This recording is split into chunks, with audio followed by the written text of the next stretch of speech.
इसलिए ये सदग्रंथ दिखाना, आपके सामने रूबरू करना अति आवश्यक हो जाता है। कृपा देखिए श्रीमद् देवी भागवत, ये गीता प्रेस गोरखपुर से प्रकाशित है। इसके 123 पृष्ठ पर आपको दिखाते हैं। संपादक हनुमान प्रसाद पोदार, चमनलाल गोस्वामी। और ये कहाँ से प्रकाशित है?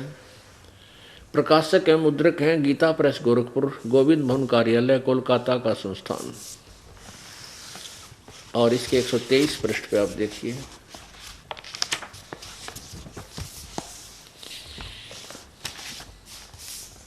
ये तीसरा स्कंद। अब भगवान विष्णु जी दुर्गा की महिमा कर रहे हैं, स्तुति कर रहे हैं। तुम शुद्ध स्वरूपा हो, यह संसार तुम्ही से उद्भासित हो रहा है। विष्णु जी कह रहे हैं, मैं ब्रह्मा और शंकर हम सभी तुम्हारी कृपा से विद्यमान हैं। हमारा आविर्भाव, आविर्भाव माने जन्म, और तिरोभाव माने मृत्यु हुआ करता है। हमारा तो जन्म और मृत्यु होता है। केवल तुम ही नित्य हो, जगत जननी हो, प्रकृति और सनातनी देवी हो। अब भगवान शंकर क्या कहते हैं? भगवान शंकर बोले, देवी यदि महाभाग विष्णु तुम्ही से प्रकट हुए, यानी तुम्हारे से उत्पन्न हुए हैं, तेरे बेटे हैं, तो उनके बाद उत्पन्न होने वाले ब्रह्मा भी तुम्हारे ही बालक हुए। अब सिद्ध हो रहा है कि दुर्गा इनकी माँ है। और फिर मैं तमोगुणी लीला करने वाला शंकर क्या तुम्हारी संतान नहीं हुआ? अर्थात मुझे भी उत्पन्न करने वाली तुम ही हो शिवे। संपूर्ण संसार की सृष्टि करने में तुम बड़ी चतुर हो।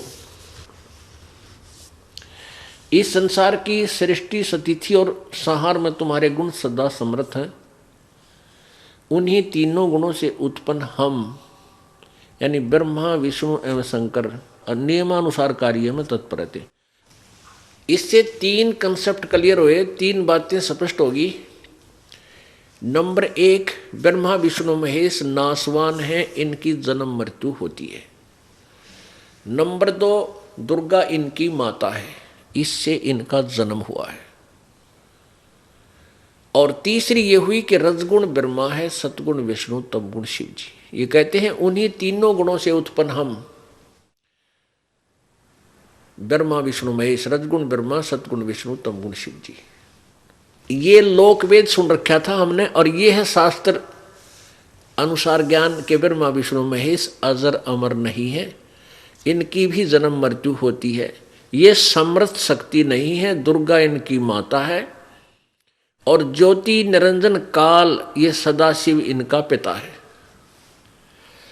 अब ये भी कंसेप्ट क्लियर करना पड़ेगा कि इनका पिता कौन है। ये काल रूपी ब्रह्म, इसको सदाशिव कहो और चाहे इसको काल रूपी ब्रह्म कहो, ज्योति निरंजन कहो, इसी के ये नाम है उपमात्मक। इसके लिए आपको शिव पुराण दिखाते हैं। ये देखिएगा शिव पुराण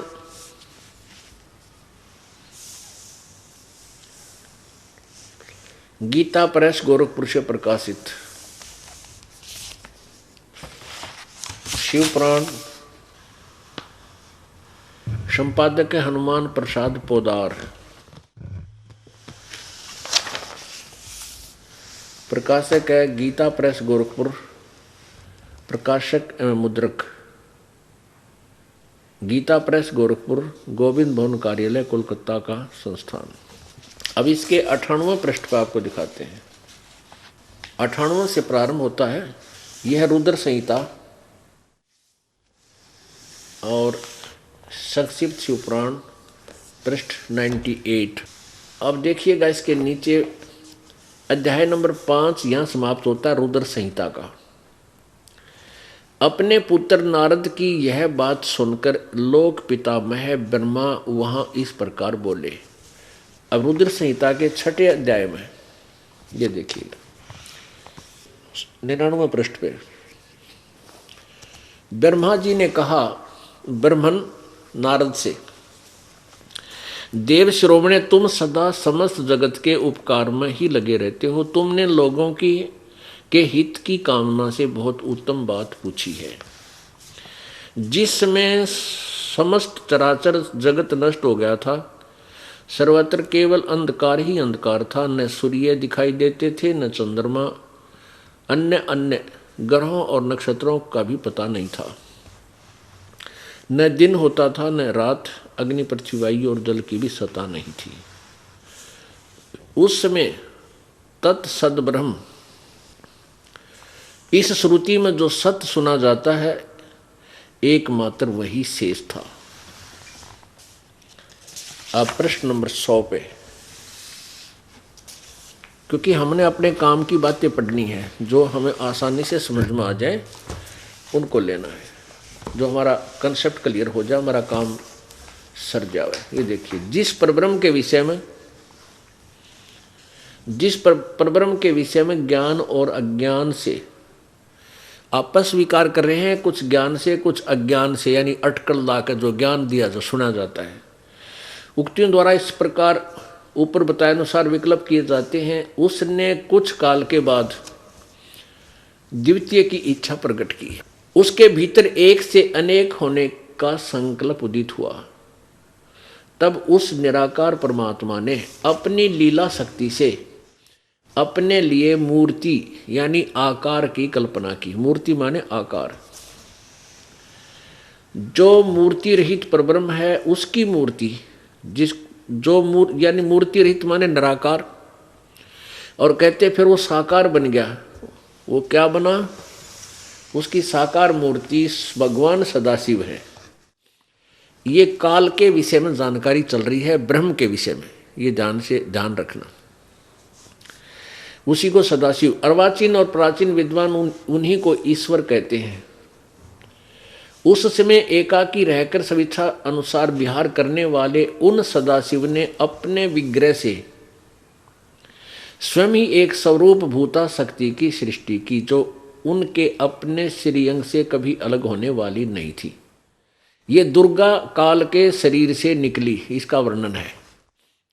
उस पराशक्ति को प्रधान प्रकृति गुणवती माया बुद्धि तत्व की जननी और विकार रहित बताया गया है।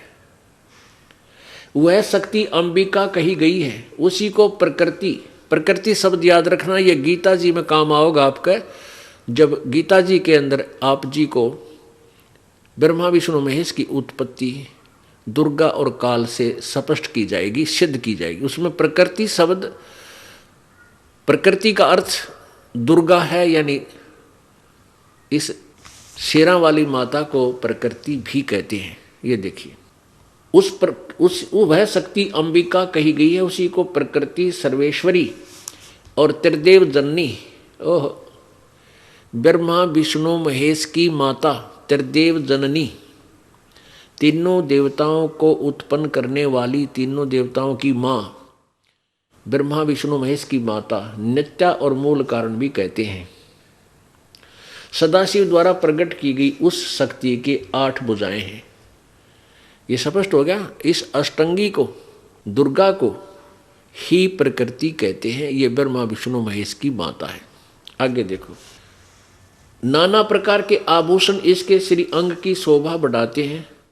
वह देवी नाना प्रकार की गतियों से संपन्न है और अनेक प्रकार के अस्त्र शस्त्र धारण करती है। स्पष्ट हुआ। आगे देखो, एकाकिनी होकर भी वह माया संयोग वसात अनेक हो जाती है। इसी ने 3 रूप धारण किए थे, सावित्री, लक्ष्मी और पार्वती का। ये 3 रूप धारण कर लिए और ब्रह्मा विष्णु महेश के साथ शादी कर दी। और ये स्पष्ट है कि एकाकिनी होकर भी वह माया संयोग वसात अनेक हो जाती है। वे जो सदाशिव हैं, ये काल भगवान के विषय में कहा गया है, जो इसका पति है दुर्गा का। वे जो सदाशिव हैं उन्हें परम पुरुष ईश्वर शिव, शंभु और महेश्वर कहते हैं। अब उसी का प्रकरण चल रहा है काल भगवान का। अब ये ब्रह्मा बता रहा है, क्योंकि ब्रह्मा जी को परमात्मा पूर्ण ब्रह्म आए थे और ब्रह्मा जी को मिले थे, क्योंकि ये सभी आत्मा उसी कबीर भगवान की हैं। परमेश्वर ने चाहा था कि ब्रह्मा काल का बड़ा बेटा है और इसको मैं ज्ञान समझा दूं, हो सकता है ये सभी को समझा दे और फिर ये सब मेरे को समझ जावे। तो ब्रह्मा जी ने परमात्मा से ज्ञान सुना, नाम भी लिया, उपदेश भी लिया, लेकिन बाद में काल ने ऐसी प्रेरणा की उसका नाम खंड करवा दिया। तो उस परमात्मा से सुने हुए उस ज्ञान को और साथ में अपने खिचड़ी ज्ञान को मिलाकर वो ब्रह्मा आगे सुनाने लग गया, परमात्मा से दूर हो गया और काल के हाथ में फंसा रहा, परमात्मा की शरण रखी नहीं। अब उसी काल भगवान के विषय में इसको सदाशिव भी कहते हैं, महाशिव भी कहते हैं, महाविष्णु भी काल ब्रह्म को बोलते हैं और महाब्रह्मा भी यही रूप धारण कर लेता है।